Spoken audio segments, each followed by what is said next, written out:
Ada case nih dari klien saya. Beliau sudah buat PT, legalitas sudah lengkap, tapi ternyata ketika mau masuk tender tidak bisa diterima. Kenapa? Jumpa lagi dengan kami dalam acara Bisyut, bincang seru izin usaha terkini. Dengan saya Laras dan saya Sarah Mariati di ijintender.co.id.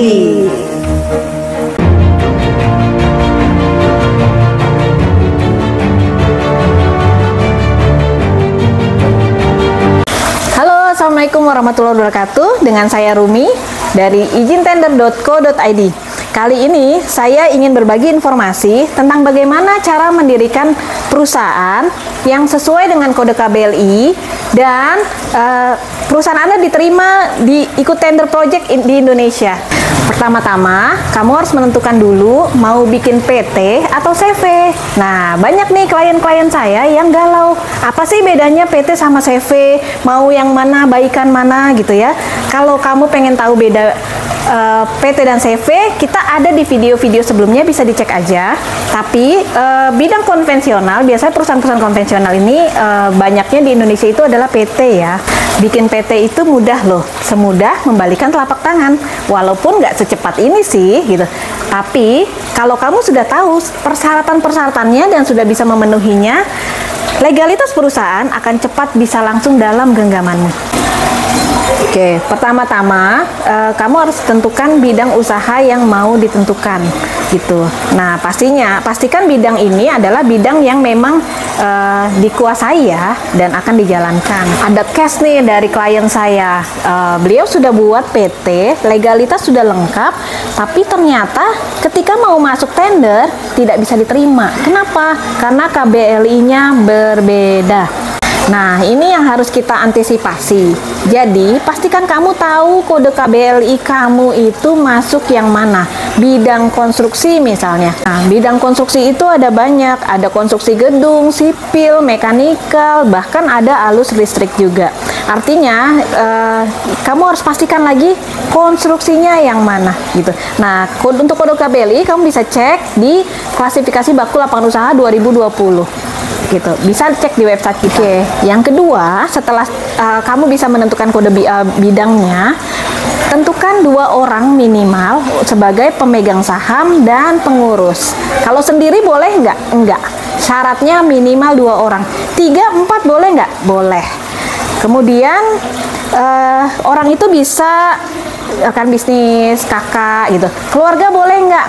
Nah, kalau keluarga boleh, kakak, bapak, ibu boleh. Tapi kalau suami istri itu ada regulasinya sendiri. Nah, untuk suami istri pemegang saham itu ada trik-triknya tersendiri untuk dibuatkan aktanya di PT. Bagaimana triknya?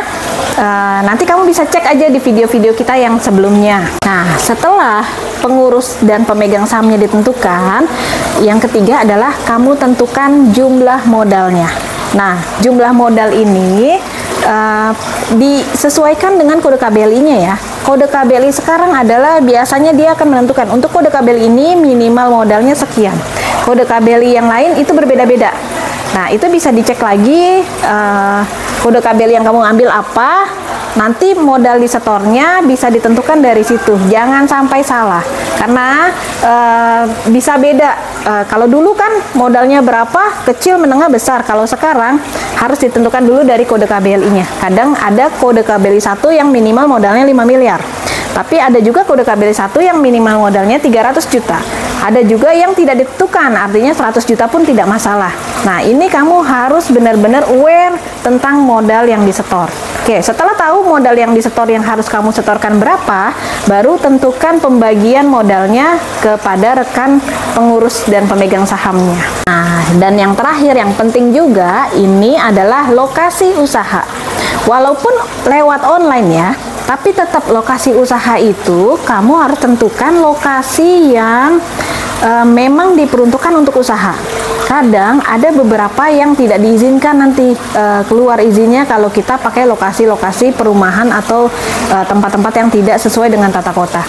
Oke, untuk lokasi ini pastikan juga kamu bisa sewa, bisa juga milik sendiri, tapi pastikan kamu punya persyaratannya seperti surat sewanya, kemudian ada IMB, kemudian juga denah lokasi, seperti itu. Nah, kalau lokasinya sudah tepat, jangan sampai ini kamu salah ketika kamu masukkan di akta, lokasinya di sini ternyata di OSS tidak keluar. Nah, itu bahaya. Pastikan lokasinya dulu sesuai dengan peraturan yang berlaku. Nah, itu dia syarat-syaratnya. Kalau syarat-syarat ini sudah bisa kamu penuhi, biasanya cepat. Tanda tangan akta 1 hari 2 hari langsung selesai. Akta perusahaan dan legalitas perusahaan segera ada di tangan kamu dan siap ikut proyek. Oke, jadi itu ya persyaratan untuk mendirikan PT. Mudah kan selama persyaratannya terpenuhi. Ada pertanyaan terkait pendirian perusahaan, kamu bisa tulis di kolom komentar, chat, nanti kita akan menjawab. Dan kamu juga bisa konsultasi langsung di nomor telepon yang ini aja. Nanti marketing kita juga akan membantu kamu untuk pendirian perusahaannya. Oke, terima kasih untuk like, komen, dan subscribe-nya.